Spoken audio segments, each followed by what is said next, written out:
Bonjour tout le monde, j'espère que vous allez bien. Alors, on va faire une petite revue des sentiments de marché. Je vais être plutôt baissier sur le Bitcoin. Vous allez voir pourquoi, on parlera de Ripple, etc. Vous pouvez vous abonner et liker cette vidéo. Et pensez à cliquer sur la petite cloche en dessous de la vidéo, c'est ce qui va vous permettre de voir les vidéos en temps et en heure. C'est Crypto Trading Social Club et c'est parti maintenant sur le Bitcoin. Juste avant, on va regarder un petit peu le coin market cap. Alors c'est très intéressant, on est en une dominance BTC qui ne cesse de décroître depuis une semaine et demie. Je vous rappelle qu'il y a une semaine on était à 58% avec un market cap de 180 milliards et là on est à 215, donc on voit que l'investisseur est revenu et c'est pas mal. Plus le market cap augmente, plus la dominance du Bitcoin descend. C'est très intéressant, moi je trouve, comme information à voir. Donc là évidemment on voit que pour l'instant on est dans le vert sur pas mal de crypto. Donc on va aller regarder le Bitcoin. Alors pour moi le Bitcoin c'est assez baissier, ça c'est mon sentiment. Je suis toujours dans le même scénario, c'est-à-dire celui que je vous propose depuis plusieurs semaines. Hop, qui est celui-là, en fait, tout simplement. On est à l'intérieur. Hop, hop. On est à l'intérieur de ce canal avec des prix qui vont toujours de plus en plus bas. Cette zone qui est très importante, qui est la zone des 6002 et des 5008, qui est travaillée à chaque fois. D'accord? Je pense que cette zone, quand on a un graphique comme ça, où on est une fois, deux fois, trois fois, quatre fois, cinq fois, on va finir par faire un dip, à mon avis, hein. Donc, moi, mon scénario ne bouge pas, il s'est juste élargi. Donc, je vais vous montrer ça. Donc là, avant, on était ici. Hop.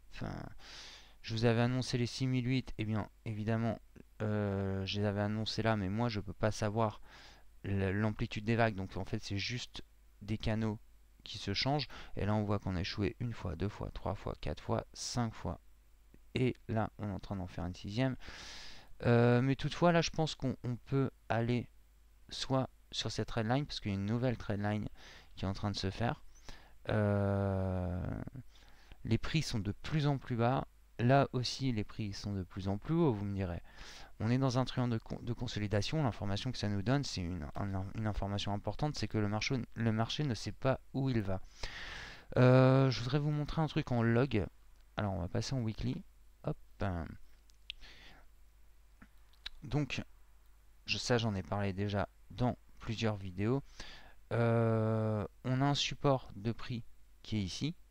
Alors pour vous rappeler, on va prendre par exemple le BTC depuis 2011. Hop.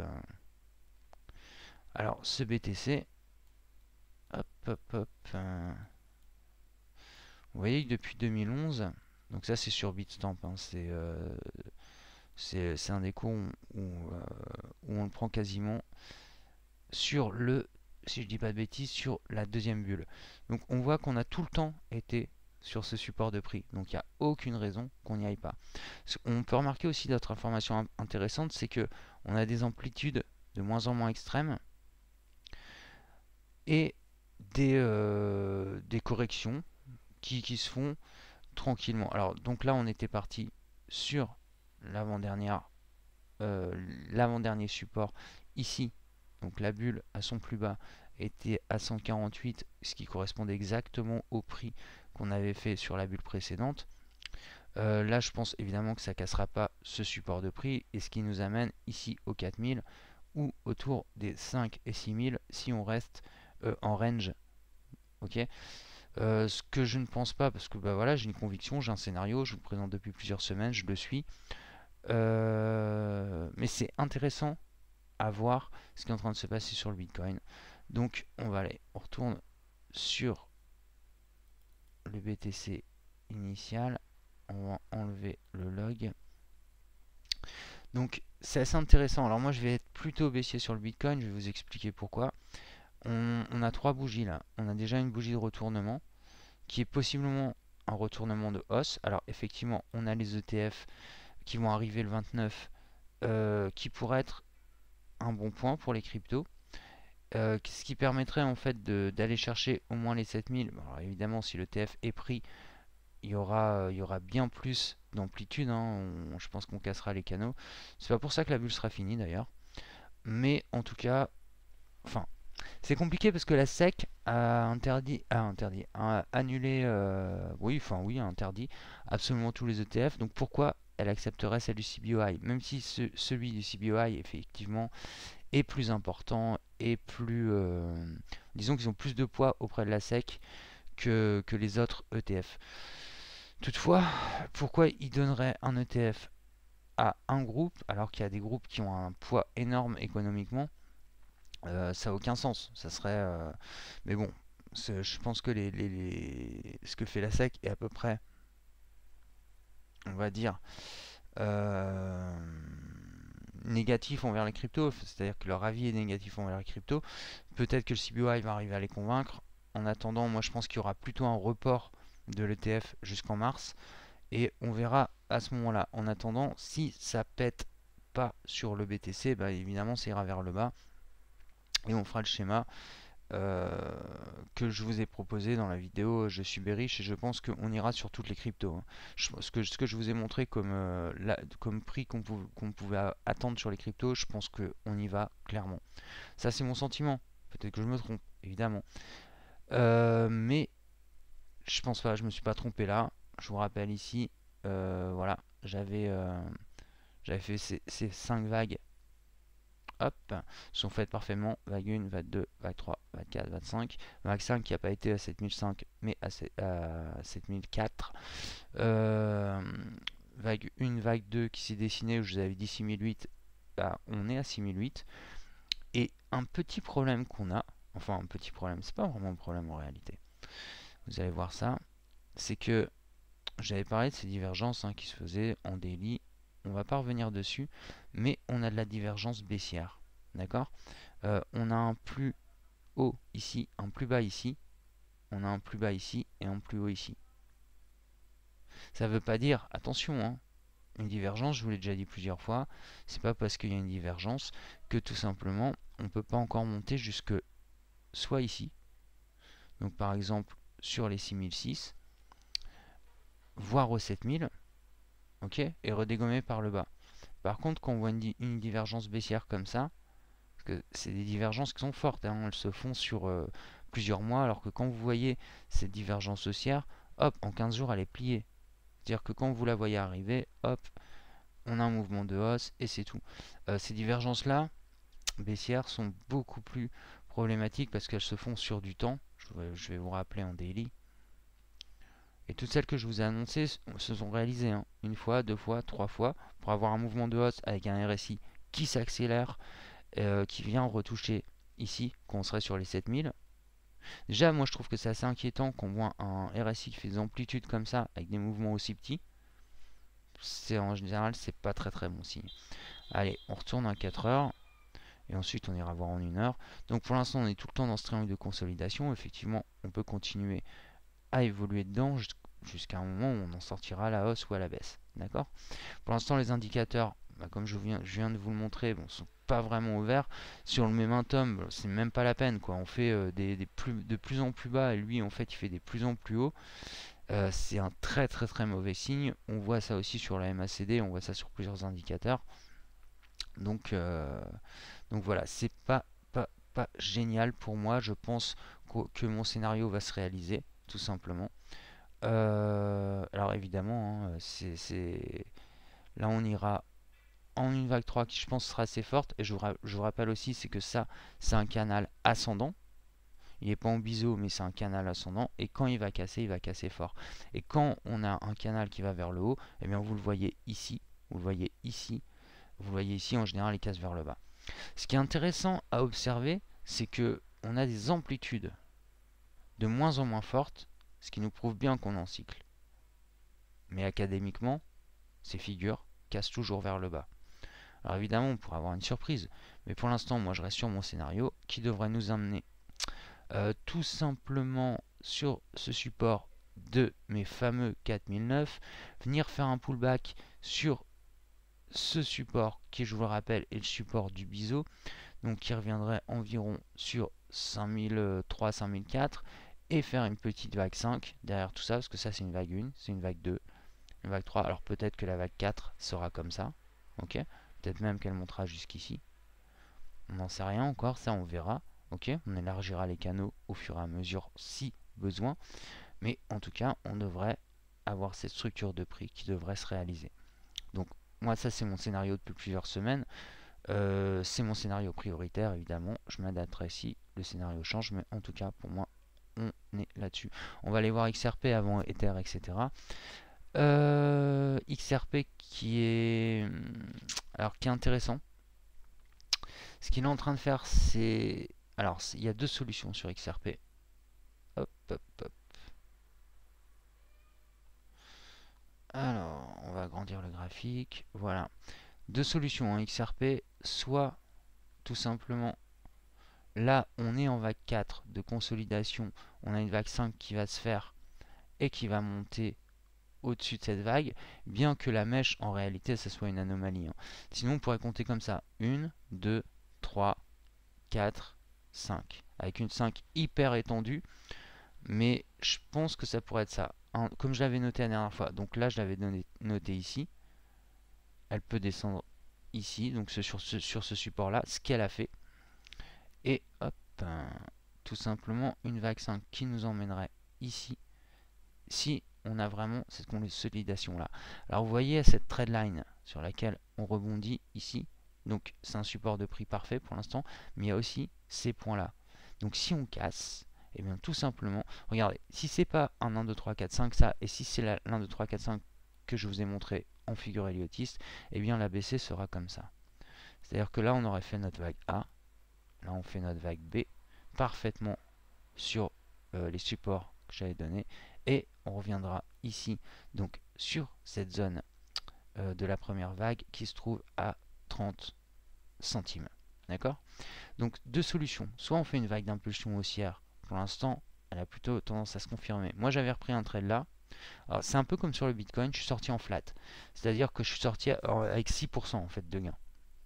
J'avais pris mon trade ici. On va se mettre en 1 heure pour plus de lisibilité. Hop, hop, hop.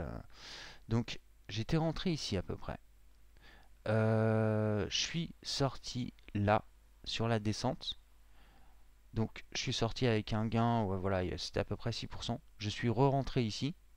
Là, quand on est arrivé aux 57 centimes, j'ai sorti 70% de ma position. J'ai renchaîné ici avec peu de conviction. Donc j'ai remis 30% de ma position. Ok. Si le trade fonctionne à la hausse, donc pour une vague 5, et bien tout simplement, hop, si on fait notre vague 5 de cette manière-là, et bien en fait tout simplement je réinvestirai ici un petit peu plus sur le Fibo. Sinon on partira pour une vague C et là j'ai un stop qui est très très serré, donc qui est juste en dessous de la trendline. Bon bah je perdrai quelques pourcents dans ce cas là, et si mon trade se valide évidemment là j'aurai du gain. D'accord. Bon, avec ETP, avec Ripple, ce qui m'a fait là, je pense que je suis plutôt bien pour un mois. Je voudrais vous montrer quelque chose quand même que je trouve assez intéressant au niveau de la psychologie. C'est-à-dire que, vous voyez ce pump, Ripple, il est tradé par beaucoup de professionnels, mais aussi beaucoup de débutants. Et donc je vous avais donné un ETP tout au début. Je vais vous montrer la différence entre ETP et Ripple. Et vous allez voir que c'est quand même assez étonnant, parce que ça c'est tradé par des pros, majoritairement. Et on le voit en fait. On le voit parce que ça tient. Vous voyez que là, cette trade line a été coupée juste une fois, mais méchée. Une deuxième fois, méchée. On sait que là, c'est des traders professionnels qui le tradent. Regardez cette beauté de courbe et cette force de volonté des traders qui sont dessus. Et maintenant, regardons Ripple. C'est du pump and dump. Hein. Tout simplement, les gens qui sont rentrés là, moi aussi, hein, j'ai pris mes profits ici. Mais on voit que là, hop, premier bougie rouge, tout le monde a vendu, boum, ça l'a fait chuter. Et maintenant, on attend. D'accord? On attend de voir si on casse ce canal et on va sur l'autre, enfin cette trendline si on va sur l'autre. Donc on voit que c'est pas du tout le même profil d'investisseur sur des coins aussi sérieux que Ripple d'ailleurs, comme Metaverse. On voit que c'est pas du tout le même public. Allez, on va faire un petit tour sur Omisgo. Toujours à surveiller, hein, Omisgo. Omisgo, je vous avais dit, s'il sort, il sortira très fort. Alors, on est tout le temps dans ce biseau sur Omisgo. Alors, le moment où ils vont sortir, il peut encore faire une baisse. J'espère qu'il va faire une baisse d'ailleurs encore. Pour l'instant, il range sur les... on a combien là? 2,97. Et s'il sort, le moment où il va sortir très fort. On continue à surveiller Omisgo. On rentrera à temps évidemment avec une position un peu supérieure au prix actuel. Pour l'instant, on ne pose pas encore notre trade là-dessus. XML. Alors donc Stellar qui nous a fait quand même un super truc. Mais il nous a un peu pris pour des cons Stellar. Alors je vais vous montrer pourquoi. On va partir en 1 heure. Donc pareil, hein, je vous l'avais donné ce truc tout en bas du triangle en disant il peut monter jusqu'au triangle. Moi j'étais sorti tout juste sur le triangle. Pourquoi? Parce que c'était mon TP. Il est reparti. J'ai fait une tentative qui a avorté. C'est-à-dire que je me suis dit tiens hop pullback. Malheureusement j'avais mon stop ici juste en dessous. J'étais sorti donc à moins de 3%. C'est pas très grave vu le gain que j'ai fait ici qui était à environ 30%. Donc, et là on a réintégré le canal baissier. Donc qu'est-ce que ça veut dire ça? Eh bien ça veut dire tout simplement que le triangle change un petit peu et on va le mettre maintenant. Donc ça fait ça aujourd'hui. Donc on rentre pour l'instant dans ce triangle là. Hop. Et ce triangle là évidemment soit il revient, il refait un pullback et il vient se rescratcher sur les 18, soit il vient se recracher sur les 18 tout de suite, ou soit il vient sur cette zone là. Donc il nous fera une correction qui sera environ ici, d'accord, qui est à 21 centimes. Edo. Alors Edo qui nous a fait une belle sortie, à mon avis elle n'est pas finie. On a une possibilité de pullback ici sur les 0,73. J'attends pour rentrer dedans. Donc moi j'avais pris mes gains ici, hein. J'attends pour rentrer dedans. Je pense que si on fait une sortie, on ira sur le haut du canal. Et elle est prochaine cette sortie. À moins évidemment qu'on tombe, mais en général ce genre de graphiques ont quand même des grandes chances de se réaliser. Allez, petit tour sur ETP évidemment. ETP, alors c'est intéressant ce qui est en train de se passer sur ETP. On va prendre cette trendline maintenant qui se retrouve ici. Alors on voit, c'est là où il est solide ETP, c'est que on pourrait même le prendre comme ça hein, aujourd'hui maintenant. Hop, ce qui est tout à fait logique. On n'a pas de divergence. Hop, que je regarde un petit peu ça. Ah, on a une divergence baissière qui est déjà réalisée. Il rebondit sur le canal. Donc là, on devrait faire la vague 5, comme je vous l'avais dit. C'est-à-dire revenir ici et hop, aller ici. Donc au 4 23 et ensuite casser, et quand ça cassera, et vu que c'est des professionnels qui sont plutôt sur ce genre, ou alors de très bons traders qui sont sur ce genre de coin, on voit la solidité hein, du support de prix. Et bien quand ça va percer violemment, ok, et on va se retrouver avec des shorts de ouf sur ETP. Alors Stellar c'est fait, Edo c'est fait, hop, XRP, on va aller faire un petit tour sur notre Ethereum. Hop. Alors, Ether, on voit qu'on était dans un canal ici. Hop, je vais prendre en 1 heure, même pour qu'on voit mieux. Alors, on était dans ce canal sur Ether. Donc, ce deuxième canal qui vient, qui vient élargir le premier. Ok. On a de la possibilité de hausse ici jusqu'au 70% de RSI, ce qui nous amènerait en fait sur le hausse du support. Alors le problème c'est que on était plutôt sur ça, sur Ether. Je vous avais dit tiens regardez c'est intéressant, on commence à en sortir tout doucement, on va voir ce qui va se passer. Un peu comme sur Omisgo, et bien en fait c'était juste le prix au-dessus, donc le prix qui est ici, ok, sur lequel il faut être posé. et on voit que ça correspond parfaitement. Alors j'ai pas bien mis là, hop, voilà. Et là on voit que ça correspond parfaitement. Donc en fait, tout simplement Ether pour moi, comme je vous l'ai dit dans la vidéo, je suis bearish pardon. On a fait une vague 4 et là on va faire une vague 5 et je pense vraiment qu'on va aller au 140. Surtout que je sens le Bitcoin plutôt baissier en ce moment, même s'il va sur les 7000. Enfin après on verra hein, si on a une surprise avec les ETP, donc là ça vaudrait...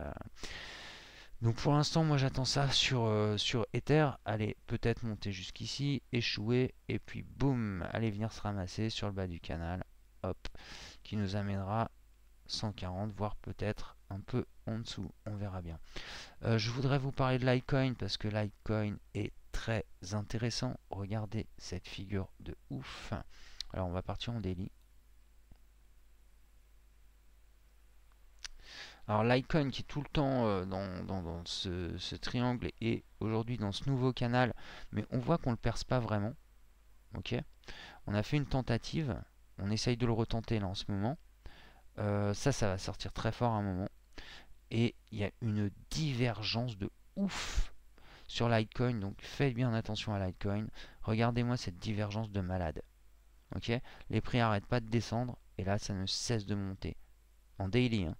Ça c'est vraiment de la grosse divergence. On va passer en 4 heures pour regarder ça. On a exactement les mêmes graphiques, des prix qui baissent ici, ici, ici, et des prix qui montent ici, ici, ici, ici. C'est très très intéressant. On voit qu'il est en train de sortir du canal. Eh bien, écoutez, si il nous fait une vraie... Oh là là, ça c'est... Alors si alors là, il peut sortir sans pullback. Hein. Dommage, je suis pas dessus, tant pis. S'il vient et qu'il fait un pullback, je le prendrai ici. Et je l'achèterai. Parce que là, pour moi, Litecoin, il a un potentiel haussier. Toutefois, il faut quand même faire attention. Il y a... On peut aller par exemple regarder en daily. Hop, il peut aussi faire une phase baissière. Malgré qu'on ait cette divergence qui soit énorme. Parce que tout simplement, on a des plus hauts ici, des plus bas ici. Et en fait, on fait des plus bas. Et surtout, ça a plus de force, à mon avis, et plus de véracité que, alors, hop, que la divergence haussière.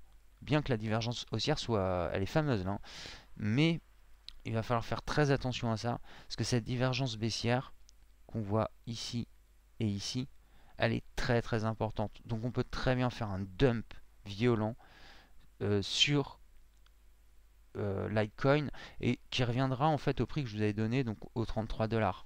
Là les mecs, moi je hold à mort.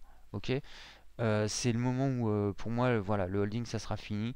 Si on va vers ces prix là sur Ether, etc., c'est le moment où je vais vraiment poser mes holds. Bon, en tout cas, là il y a moyen de faire des swings très intéressants à la baisse ou à la hausse. Ok, on fait attention à cette divergence, on voit si elle bloque. Si elle perce, et bien évidemment ce sera une divergence haussière. Si elle perce pas et qu'elle reste là, ok, on est baissier, on est baissier. Je vais faire un petit tour sur EOS. Alors, pas EOS BTC et EOS USD. Toujours à l'intérieur du canal, exactement comme je vous l'avais vendu sur les précédentes vidéos. Pour moi, je vous l'ai dit, on retrouvera un EOS à 4, voire à 2, si là on part réellement euh, sur enfin, il y a un truc que j'ai oublié de noter, hop, qui est ici.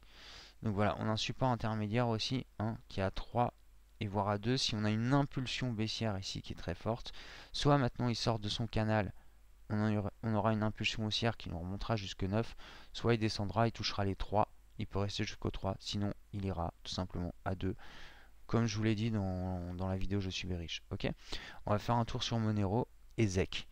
Ensuite les autres je vais pas les faire parce que c'est à peu près les mêmes configurations.